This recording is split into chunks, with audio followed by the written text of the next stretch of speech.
Welcome to Haunt Weekly.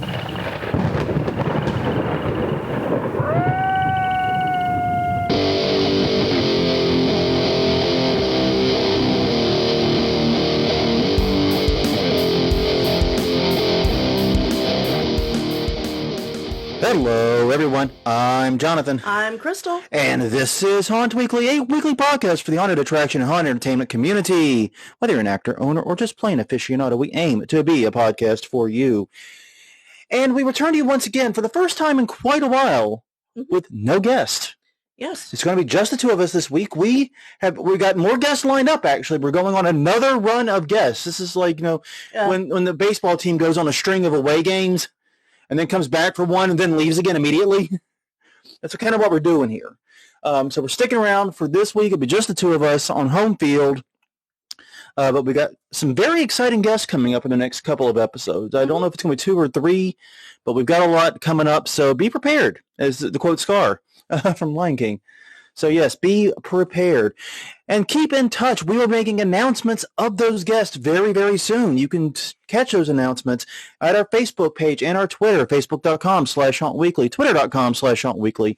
Our website is hauntweekly.com. We're at youtube.com/hauntweekly. And you can also find us at iTunes, Google Play, and Stitcher. Stay up to date. Find out when we have these guests on. It's going to be great. I'm really, really excited about next week's, I believe it is. And I want to announce it so bad, but... Why can't we? It's our show. I guess it is pretty much confirmed, but I like focusing one show at a time. Yeah, okay. So we'll make the announcement soon. But we got to eat what's in front of us, as I love to say. Mm-hmm. One step at a time. All right. Well, since we don't have a guest this week, one of the reasons we kind of wanted a week to, not have interviews is we get to do all the housekeeping stuff we've been putting off. We get to clean house a little bit here. Yeah. First things first. We had a question of the week we asked, I think, 3-4 weeks ago now. Something like that. And it's been the question of the week for about a month because we had guests. And like I said, when we invite guests on, it is their time to shine. They get the block of time. Right. As best as we can arrange it. So we've not been announcing winners for that question of the week. Crystal, who the hell are the winners? Okay. So we have Sam Farrell fine-tuning the story and room. Well, what was the question first? Oh. I didn't say the question. No, you didn't. The question is, what are you working on with your haunt right now? Bearing in mind, we asked this like right after January 1st. Yeah, basically. Yeah. Right at the new year, right around the new year. Yeah. Okay, go for it. All right. So Sam Farrell fine-tuning the story and room ideas that they were going to do last year, so adding to it. Makes sense. Makes a lot of sense. Piedmont Haunting Directives, learning how to create mold concrete. Excellent time to be picking up new skills and learning, especially new fabrication stuff that you can apply as the haunt build season kicks up, probably in a month or two. Yeah. Excellent time. Exactly. Yeah, and basically they have a big yard display, and they want to make their creations to where they can withstand hurricane season, something that we can identify with a little bit. Yeah, we can, actually. I might be able to connect with that. We especially last year. Yeah. And Randall Fuck Taryn. You, Seda. Yeah. Randall Taryn creating future expansions and plans for Desert Decay Manor and mapping its conversion to Castle Candlewood in 2022. Sounds awesome. A lot of haunts planning, learning, gathering. Yes. And I like to see it. That's the way it should be. This is a 365 life. Yeah, we did have an answer from David Rosenthal. He said selling stuff. I'm hoping that means that you're making things to sell to other haunts and not selling off pieces of yours. Yes, I really hope that is either really happy or really sad. Exactly. We have no idea which. There was no context provided for that, unfortunately. Yeah, and I saw it too late to respond and ask. Sorry about that. We've been trying to keep up with the flurry, but with it being posted in so many places this time, and Facebook not always alerting us to comments these days, especially on older posts. We found that bug out as we were working on this. That's lovely. Thanks a lot, Facebook, for encouraging use of pages. Oh, yeah. Yeah. Jerks. Well, Messenger is a jerk, too. So. Yeah. Honestly, all technology is a jerk. It's just a matter of how jerky that technology is. Yes, indeed. Okay, but moving on. The next topic up for bid is this week's question of the week, if I recall correctly. Mm-hmm. So question for this week, or next few weeks, most likely, because we have more interviews coming up. Right. So once again, same rules apply. The first three names you mentioned, yes, I think, are the winners, right? Yes. John Rosenthal you threw in because please tell us if you're okay. Yeah. Please tell us you're okay. Yeah, that was David Rosenthal. David Rosenthal, sorry. Yep, that's okay. So many names. I know. But the first three, say the names again. Of course, you want me to go back a screen. Yeah. All right. Sam Farrell, Piedmont Haunting Directive, and Randall Tarrin. All right. You guys, all of y'all are winners. We'll be in contact sometime over the next week to get your infos. Yes, and there were a few other answers, and we may be reaching out to them to give them something special. Yeah, it may not be the only winners. Yeah. But they're the ones we're announcing right now. How's that? That's good. And that brings us to this week's question we say week, but it's more like month of this go around once again because all the interviews coming up. So what is the question? Okay, what steps are you taking to improve the haunt community? We've been talking about a lot. Yeah. The interviews coming up are going to continue that conversation. Yeah. So what are you doing to make the haunt community better, or what have you seen other people doing? What's your best ideas basically for doing this? Yeah. I've been trying to think of what I want to say for it. I know a lot of it for me is simply trying to recruit diverse actors and diverse characters the best we can. Yeah. And it's a difficult thing to do. I mean, even though technically we live in one of the only mixed race neighborhoods in New Orleans. Mm-hmm. Our house is probably the only truly mixed race neighborhood. It's still tough. I mean, 95% of the people who come by the haunt are people of color, for example. Right. But they are not 95% of our actors, and that's something we want to work on. We want to get our numbers up in that area. We want to have a more diverse-looking cast, but we're such a small cast is the other problem with it. I mean, we're a dozen people or so, and we've got people willing to work, and we don't necessarily need a lot of new people very often. You know what I mean? It gets difficult. But it might be changing this year. Yeah, it might be. And we don't know. This year, may be having with to double closures, we may be doing a mass recruitment drive. Yeah. Just out of necessity, because we might lose a lot of the actors. I feel like that's probably going to happen. I mean, some I feel very confident will be back, but others, it's been 2 years. We've lost touch with them. They haven't been able to come back, and 2019 and 2020 both sucked for us as haunters, and we're looking forward to rocking 2021. Yeah, exactly. So, it's going to be a great year, but we're going to have to probably replace a lot of people that we've had for a long time, and it's going to be rough. But we'll talk more about that as we get into that part of the year. That's going to be a conversation for later. And my answer is we're using this platform to get people talking. The episode with Haunters Against Hate, apparently that was a very huge episode. Yeah. The downloads, the viralness of it, or the viral nature of it, I don't know. I don't know about that, but it has done well compared to other episodes, so apparently there is interest, and I'm happy to see that.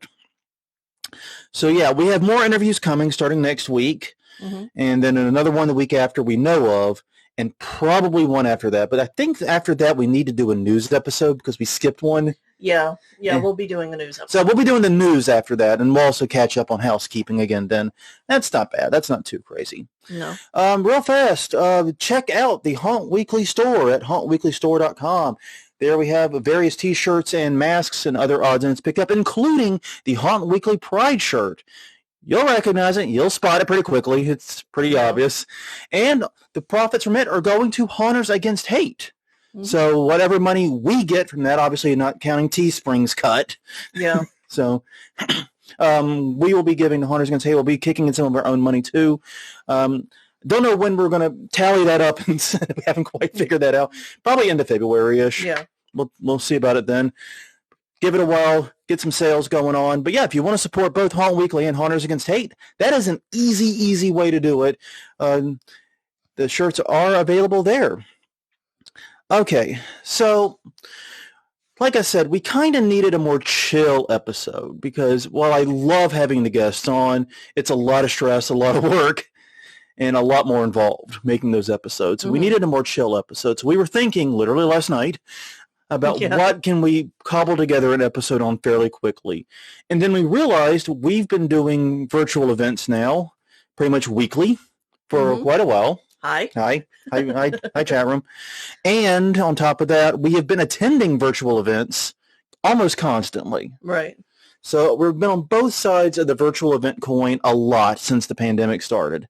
And it's been really great. I mean, one of the things in many ways, because there's a lot of events, especially conferences, I never would have been able to go to. I mean, one of the conferences I went to was a major copyright conference. This was my day job. Right. Normally, it's like $1,500 a ticket plus a trip to Washington, D.C. That is not in the cards. No. That ain't happening on my budget. Sorry. Not just to go to a conference. That's haunting building money there, you know? Yeah, exactly. So, no, it's not going to happen. But this year, the conference was virtual. And I got to attend a lot of seminars and see a lot of big names and ask questions and interact with a lot of people I've never gotten to speak to before because they've been behind that kind of huge paywall where there's these super expensive conferences. I had a great time and had a great time, even though, as we're going to discuss, some of the big name conferences I've been to have been a little rough around the edges. And we're gonna talk about smoothing those out. Right. So yeah, the issue here is we wanted to talk about hosting virtual events for haunts because the one thing I really do hope is preserved from the pandemic times is the increase in virtual event, or at least virtual accessibility of in-world events. Yeah. Yeah, no, I agree with that. I can't imagine going back to like our craft things and our get-togethers without having that element. Yeah, and for that, which is more of a small group thing, that can be as simple as doing what we're doing now, which is using Facebook Rooms. Right. And then just bringing a laptop or a tablet or something and setting it up. And if we can get a Bluetooth speaker to connect it to so they can hear and conference in, that'd be cool too. Yeah. It's not going to be that difficult. I think it's going to be a great thing to do. But haunts, I think, are missing an opportunity to do virtual events because you can do these any time of the year you want. You could do one now. Yeah. None stopping you. You could be hosting a virtual event right now. Hopefully not during our time slot. Please, 9 p.m. Eastern time on Sunday is Haunt Weekly time. That's all we ask. Of course, you'd have to be a complete mad lad to schedule it that late in the evening on a Sunday. Yeah, we did talk about some ideas for virtual events and in our year-round episode, which was episode 259. Yeah. And this one, though, is completely focused on virtual events and be kind of nitty-gritty. Yeah. Details, tools, ideas. We're getting into the fine tooth of it all. Yeah. And I'm excited about that. Okay. So as the journalist in me, who, what, when, where, why, how? What's the most important question? Right. Why would you want to do this? Why would the nice people want to do this? There are lots of reasons. I mean, you could gain revenue like you just said. Yeah. You could reach your audience. Yeah. Well, I mean, earning revenue is the most obvious benefit, right? Because you can sell tickets. One of the virtual events we've been enjoying quite regularly, we're big MST3. Well, I'm a big MST3 fan. I think I just dragged these two along with me. Because I plan on watching the Violent Years MST3K episode after we do Haunt Weekly. Just a warning to Ellie, who I know is watching inside. I got to see some Ed Wood, man. But where was I going with that? But no, one of the things we've been enjoying is the two villains, Frank and Dr. Forrester, have been doing the Mads Are Back virtual events where they do virtual riffing of usually public domain or trivial licensed movies. Right. And so you pay, I think it's like $10 or $20 a ticket, and you get access to the event. Exactly. That is so easy. We have also seen a lot of our burlesque friends and musician friends and other people we know. And Shadowcast. And Shadowcast have been doing something different, actually. I'm getting to there. But they have been doing ticketed events as well. And there's tons of sites that will enable you to sell tickets to virtual events. Brown Paper Tickets, I know, does it like super easily and super cheaply. But there's even ways you can roll your own for free, basically, and pay only the credit card processing fees. If you really want to, not spend any money on it, there's ways you can do that. Another option is Patreon and memberships do a monthly live stream, monthly virtual event, and give access to that event to people who are your Patreons or your otherwise, they subscribe to you financially on YouTube, for example, or whatever. Right. This can be a great idea if you have an intimate audience, because the idea is a handful of Patreons or monthly supporters like that can do a great deal of good. Yeah. And that's something that we're going to have to revisit, because we talked about crowdfunding on an episode. In that episode, we focused more on kickstarting, but yes, we did. But yeah, we're going to have to revisit that because we've learned some things since then. That was a long time ago. And that was also, when we did that episode, it was kind of during a very dark time for crowdfunding broadly. And we can talk about that in another episode, but there's pitfalls there to avoid, and those pitfalls were not being avoided at that time. No. So, yeah, we came across very, very hot negative on crowdfunding, I think, and we were at the time, but I think my attitude has shifted, especially if you can integrate virtual events into it rather than necessarily selling tickets to the haunt through it. Right, and we did get some pushback from people contacting us through the various ways you can contact us at Haunt Weekly. Yes, hauntweekly.com. We have a nice little form. It now emails to all the correct people. At least it should. I hope so. I hope so, too. So, yeah, definitely check us out there. So, yeah, Patreon and memberships can be great. It's also really good for Q&A type stuff. If you get a lot of questions, I know like Adam Savage, with Tested, does monthly Q&As with his Patreons. If you're above, I don't know what tier, I haven't been following it that close, then he'll answer your question. And the answer is public, but if you want to ask a question, you've got to be a Patreon. Yeah. So that can work. And yeah, like I said, episode 77. So to give you an idea, 200 episodes ago, damn near 200 episodes ago, we talked about crowdfunding and haunting. Yeah. So yeah, listen to that episode if you're thinking about it. We do raise some good points, some good concerns, and I do think most of that I stand by. But yeah, I think the tone may have been a little off for what we think now. Another thing you can do is you can just simply do the virtual event and accept donations. Right. This has been remarkably successful for various Shadowcasts, Rocky Horror, Repo the Genetic Opera. Who else has? Dr. Horrible Shadowcasts. Anything that has a Shadowcast, basically. Yeah. We've been watching a lot of Zoom ones. We've watched 2 Zoom Repo ones. I think we watched a Rocky Horror one. Yeah. It would be fun to have do a Shadowcast for a horror movie. Yeah. Just get in the costume and act it out. Yeah, it'd be a lot of fun. It'd be an event you can definitely sell tickets to, especially if you set it up before or after the haunt is open. Yeah. And that way, you don't have to double up the number of people you need. But yeah, these Shadowcasts have been doing free virtual events, and it's been amusing watching all of the members of the cast act out their various parts in their living room or their bedroom or whatever. Yeah. And I want to give a shout out, RKO Army. I think it was the Junior Chamber of Commerce actor who played Sir Dies-a-Lot in the recent. Yeah. It's, basically, he's the guy that gets killed every time someone dies in Repo the Genetic Opera, and a lot of people die in Repo the Genetic Opera. Yes, more I think than I realized. Yeah, I didn't realize it either until you see the same guy coming up and having to yeet himself to the ground to cover these deaths. Yeah, like over and over and over again. So good, sir. Getting the blood off so that he could be the next person. Yeah, he's definitely the hardest working man in cinema that night. No doubt about that. But yeah, and one thing you can do if you accept donations is you can split it with a charity. That's what Psychostick, the band Psychostick, did all through 2020, and they're continuing it in 2021, but they're not doing the concerts anymore. They're doing different live streams now. But all through 2020, they were hosting pretty much weekly concerts with the idea that we're going to split whatever we get with the band and donations to Charity of the Week. Yeah. And that worked really, really well. They raised thousands and thousands of dollars every week, pretty much. It was awesome. So, yeah.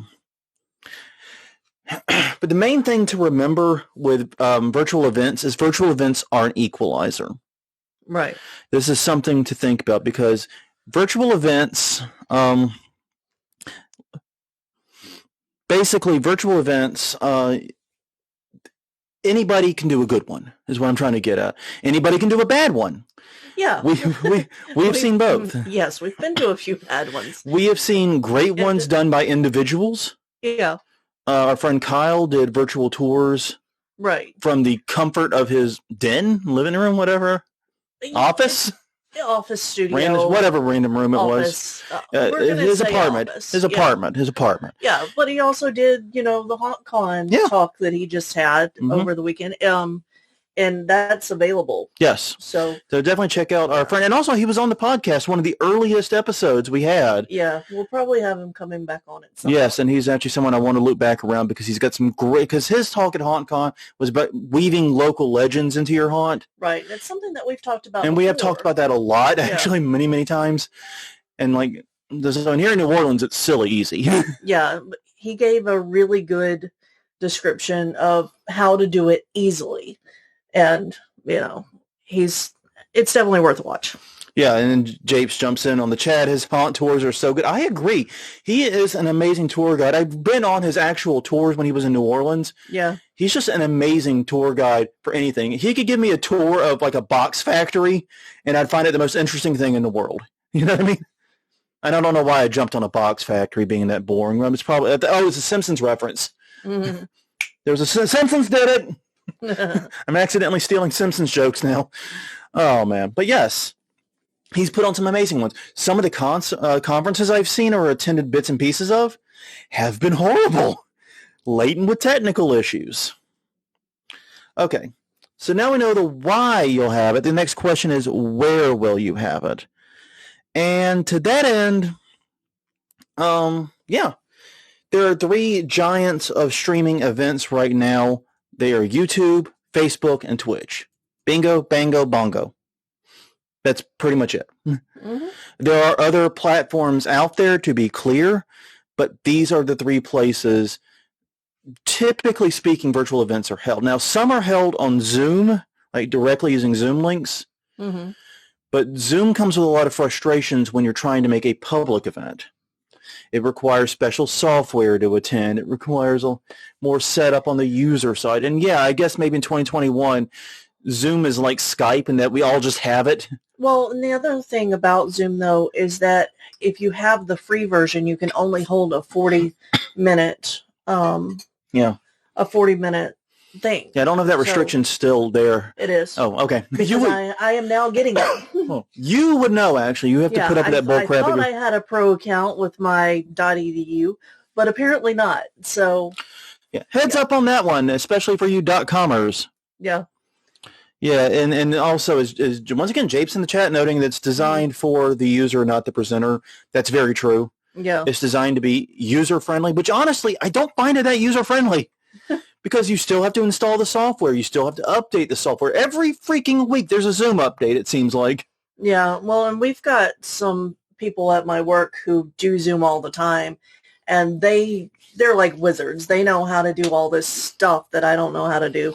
Yeah. So, in my opinion, like I said, we're not going to talk about Zoom. It is an option, especially if you want to hold a ticketed event with a private link. Right. It's a possibility. It's something to consider. Mm-hmm. But honestly, everything you might want to do with Zoom, you can pretty much do in something else other than if you want to allow everyone to talk and do breakout rooms and so on and so forth. Yeah, and the breakout rooms are nice. The breakout rooms are nice. There are reasons to do it. But if you're not using the breakout room feature and if you're not really making it more like a classroom situation and you're just doing a broadcast, come on. I mean, you can use Zoom to record the video and set up the video, but ultimately you're probably going to want to go through one of those 3 or all 3.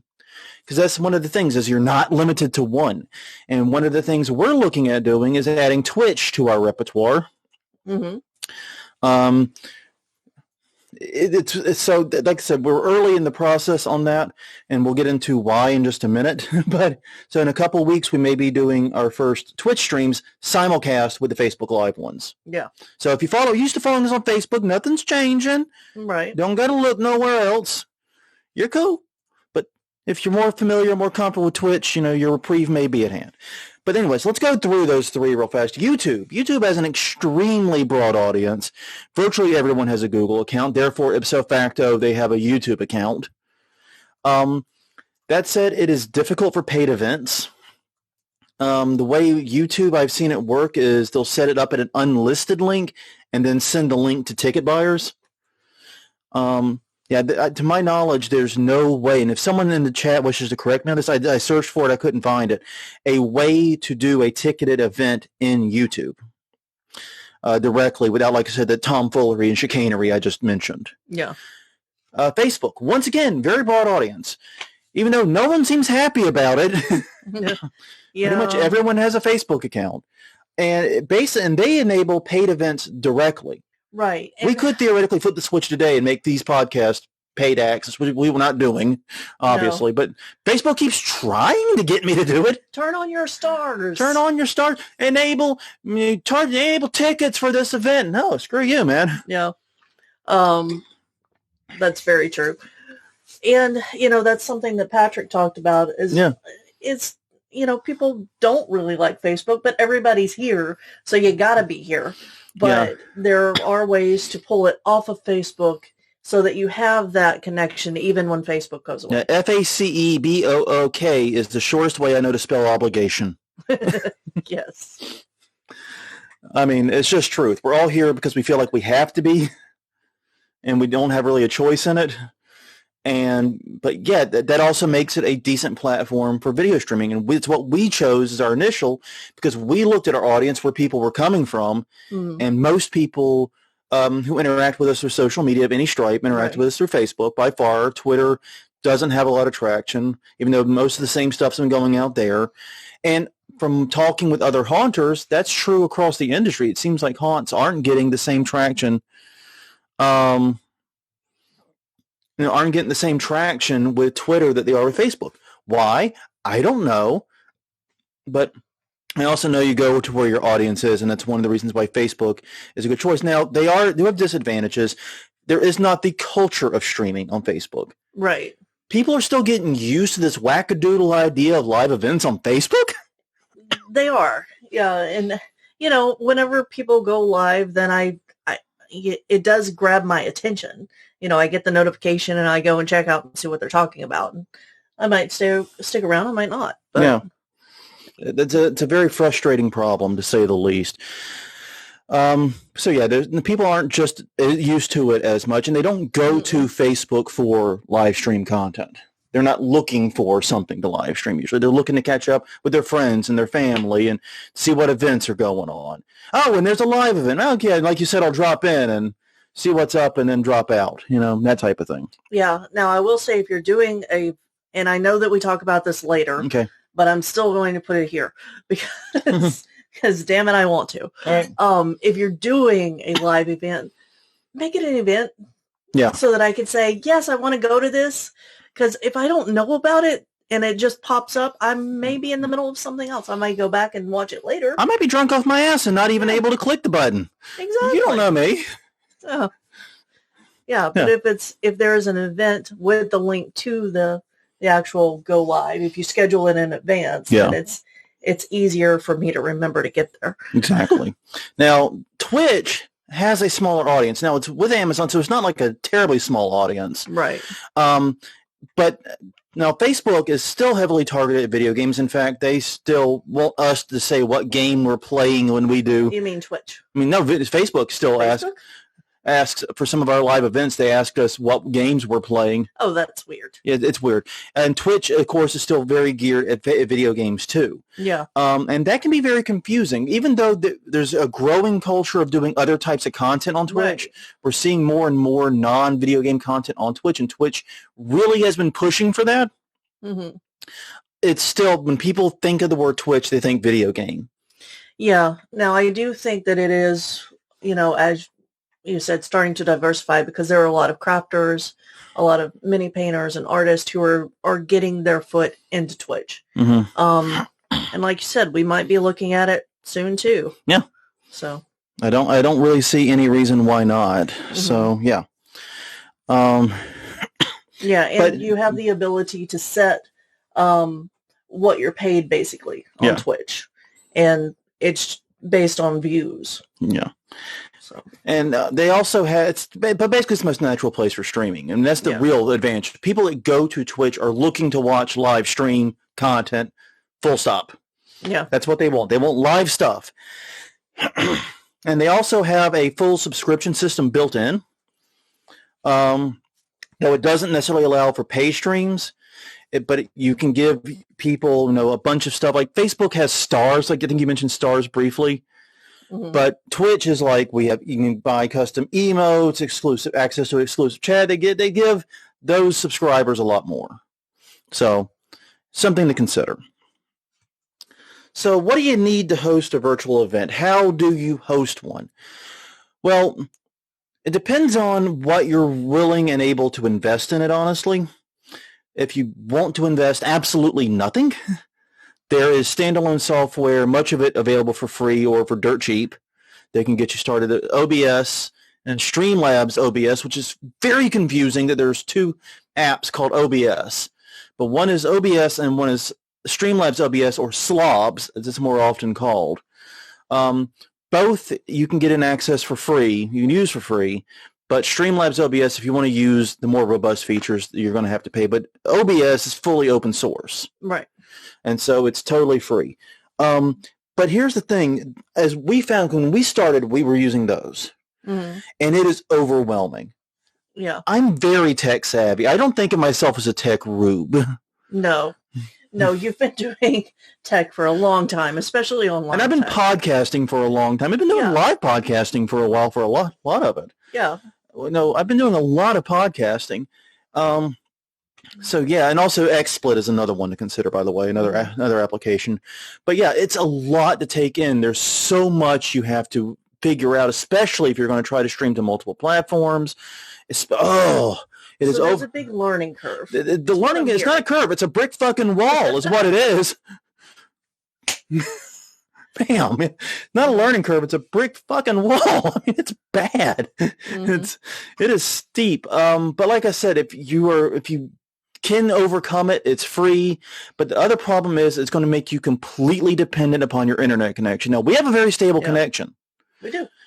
Most of the time. But it's going to make you 100% dependent, not just upon your connection, but your computer and your hardware. Mm-hmm. If your hardware is struggling and chugging to produce the video, it's going to hamper the virtual event. If your internet access, that upload speed ain't quite cutting it anymore, your stream's going to struggle. So it's completely dependent on your hardware and your internet connection.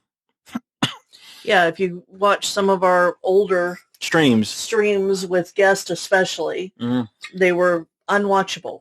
Yeah, and we know. and the problem is, and this is what we kind of figured out, was even though we have a great upload, the combination of bringing it in, processing it, straining my computer, it might do better with the new, we have not tried that with the new Mac. There's no need to now. There's no need. We're not doing it now. We're not testing this, but I'm just saying maybe with this Mac, no, we're not testing. We're not pushing that luck.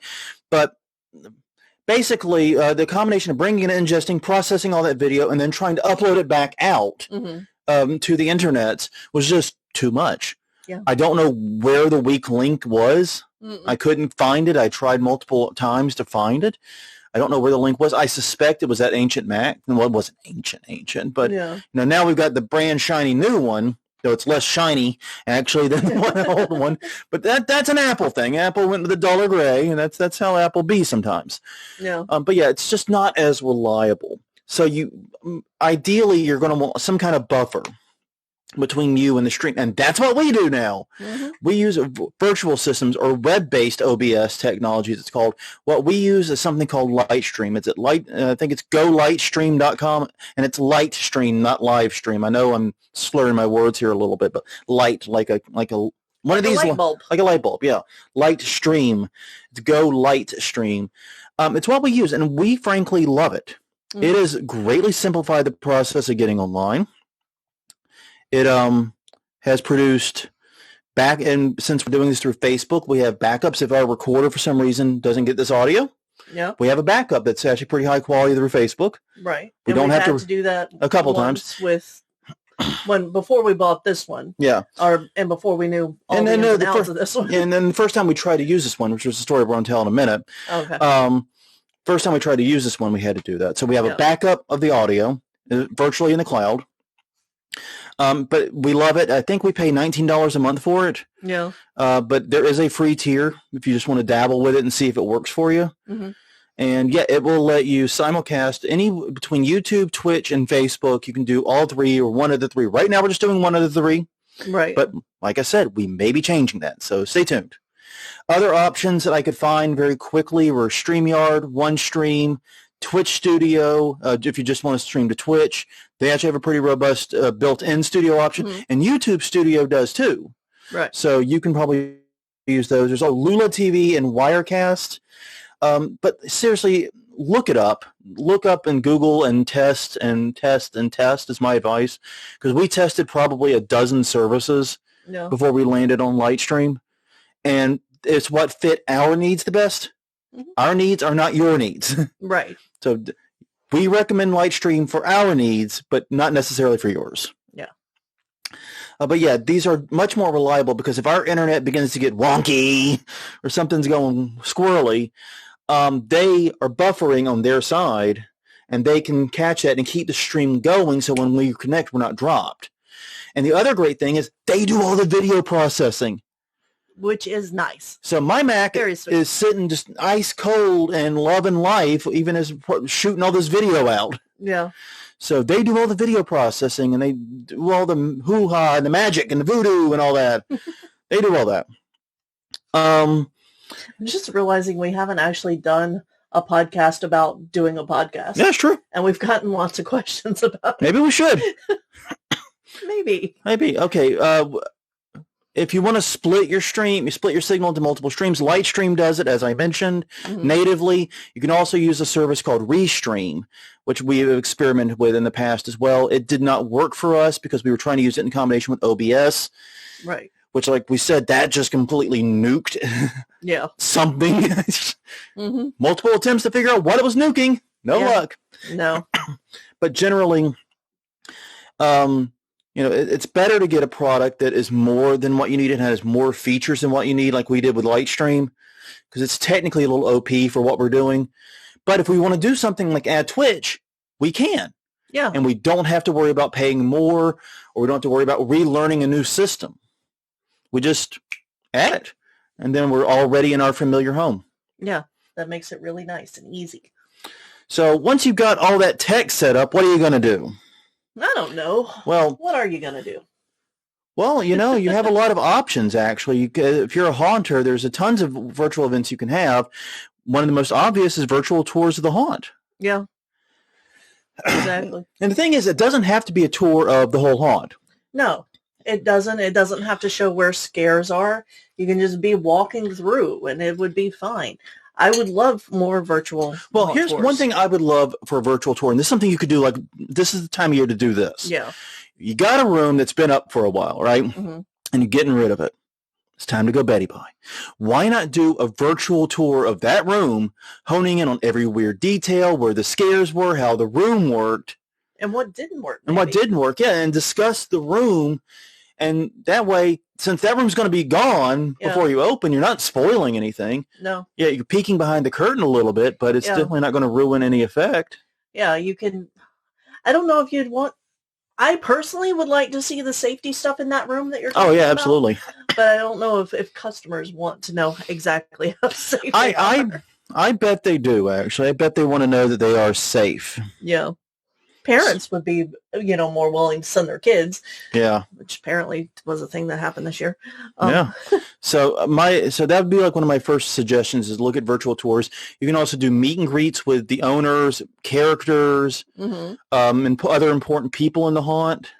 Yeah. Like I bet, for example, if you have a sound engineer, I bet a virtual meet and greet with a sound engineer would get not just your haunt fans out, but audio nerds, audiophile nerds too. Yeah. That might not sound like something. Why would anyone want to talk to the audio engineer?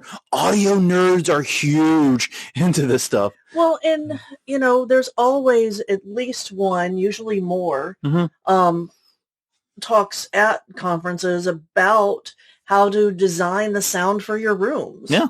And it's not or wire the whole haunt for sound too. Exactly. It's not something that a lot of people know how to do or understand. And I'm still trying to figure out the colors on the RCA cable. Okay, that's not exactly true. No. That's an exaggeration. No, I mean, the reason that we went to the little portable speakers for our haunt that's so small is because I went to one of those. Mm-hmm. I don't do the sound design for our haunt, but I went to it and they're like, yeah, just go pick up a bunch of these little ones if you don't have to.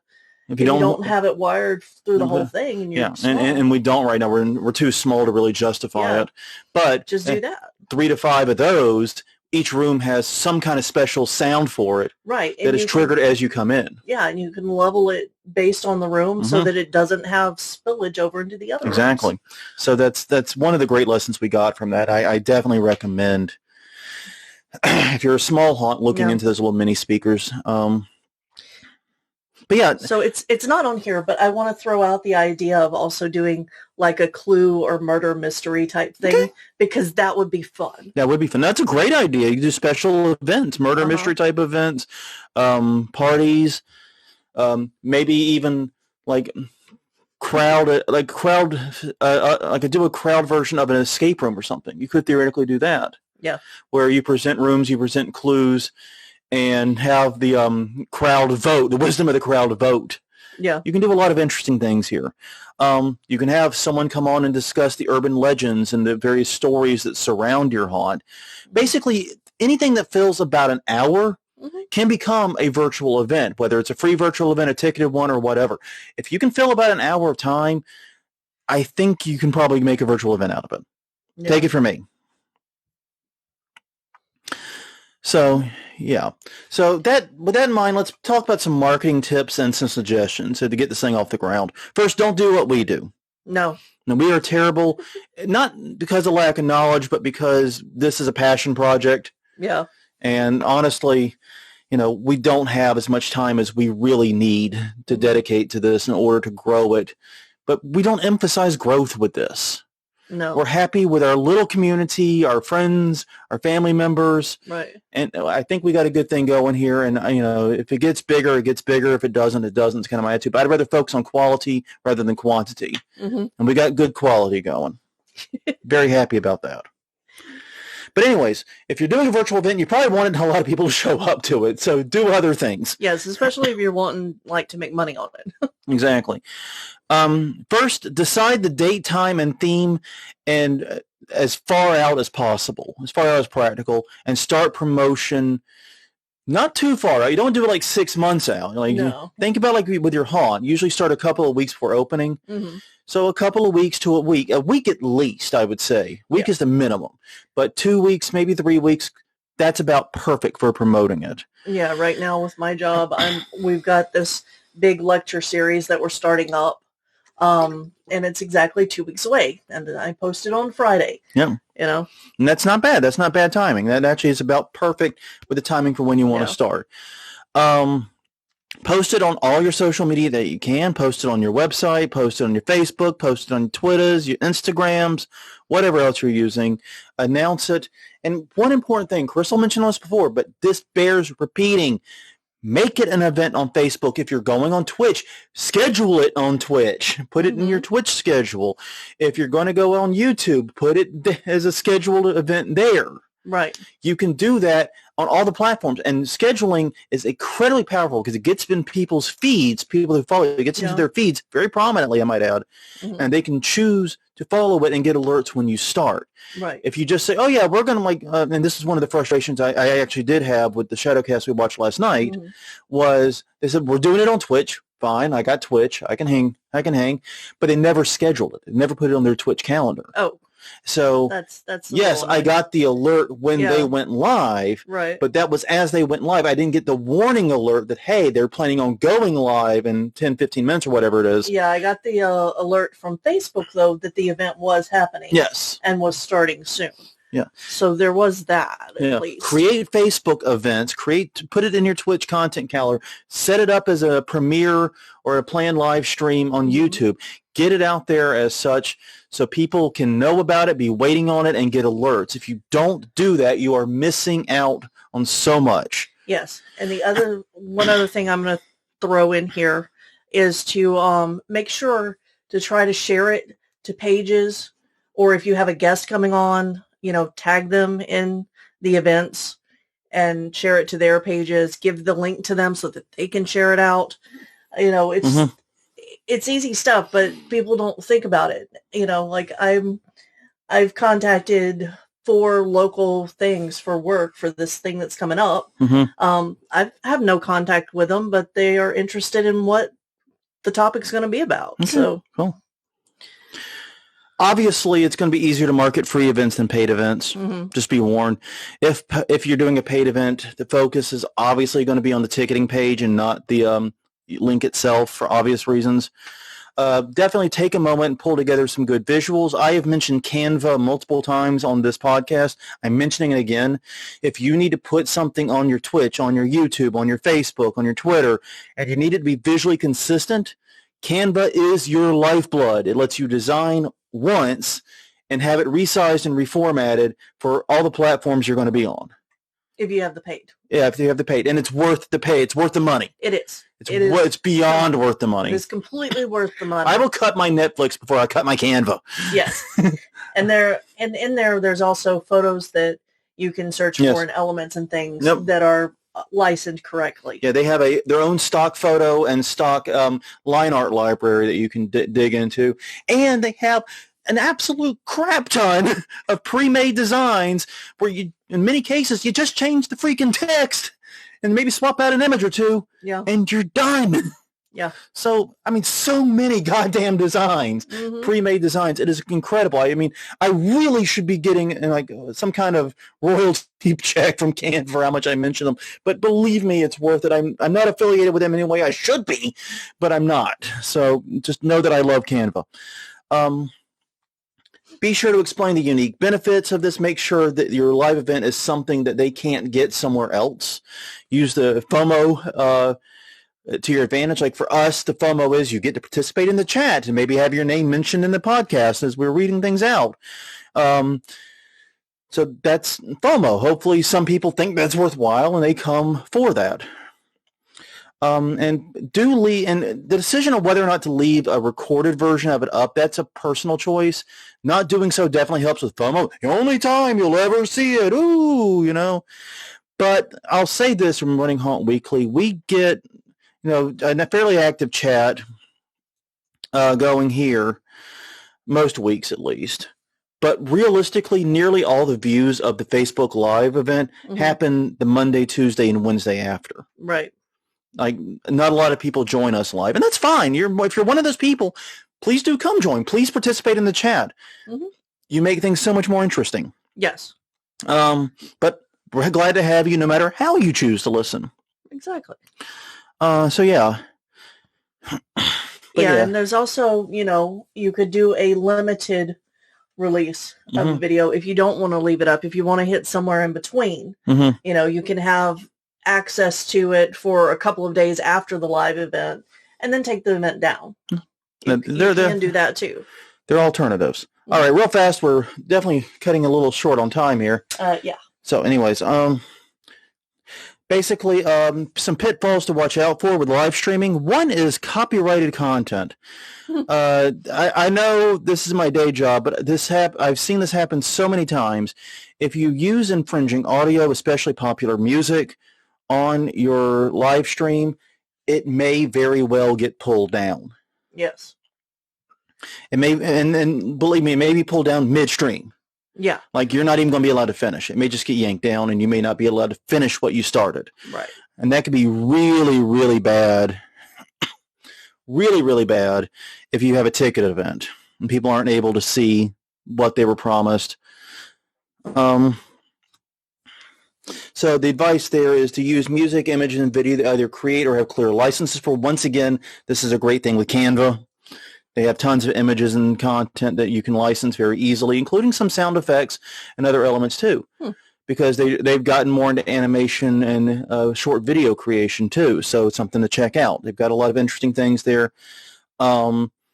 And just know that the copyright bots are brutal, and they are getting more brutal pretty much every day. I know Twitch has had a legion of takedowns recently because of popular music, and that's been a big thing over there. I've covered it on Plagiarism Today multiple times, so just watch out for that.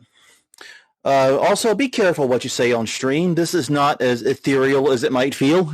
No, and it's also not something that, is private. If you're putting it out there, it's no longer an insider private thing. No.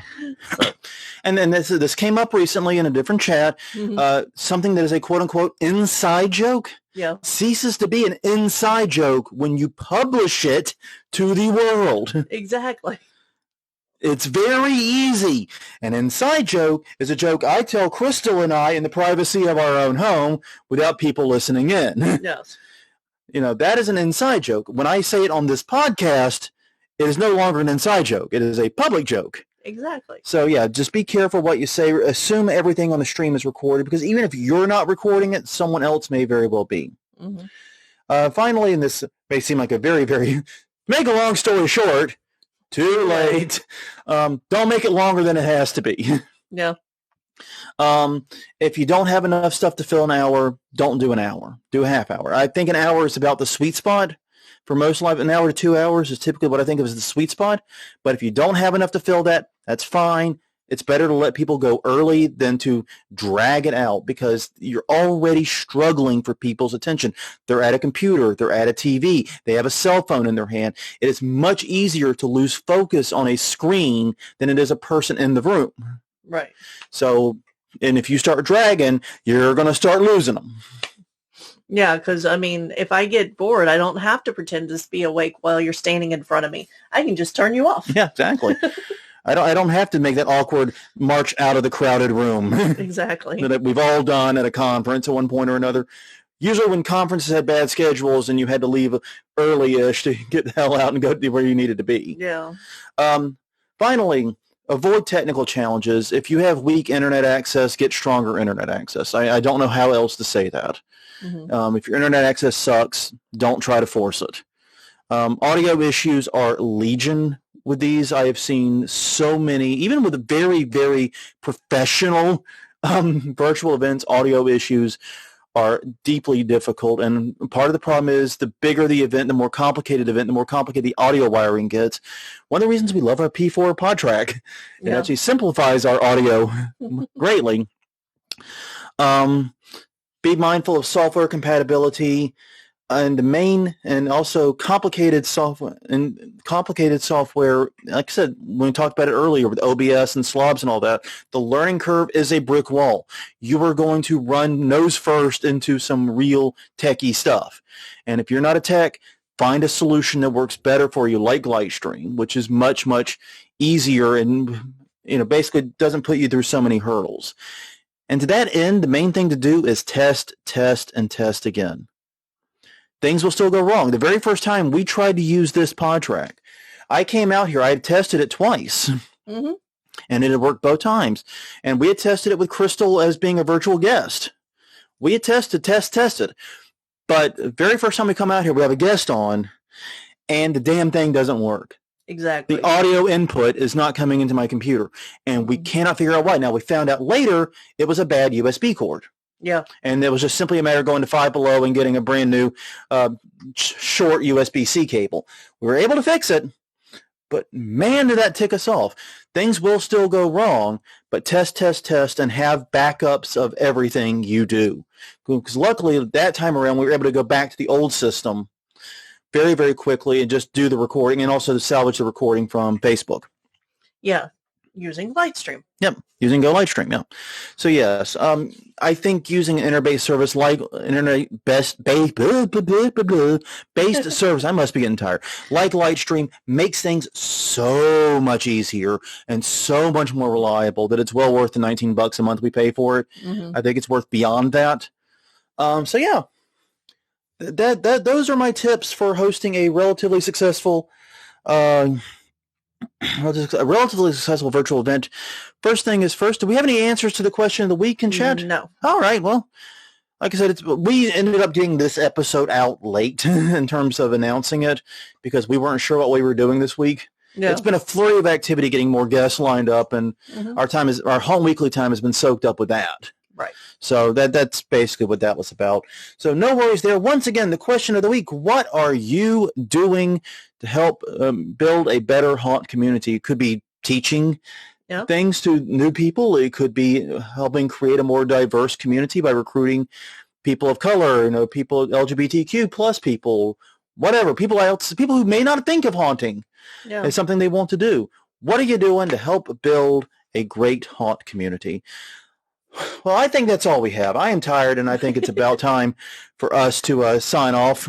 Yes, I agree. On that note, everyone, this has been Haunt Weekly, episode 269, talking about how to host successful virtual events.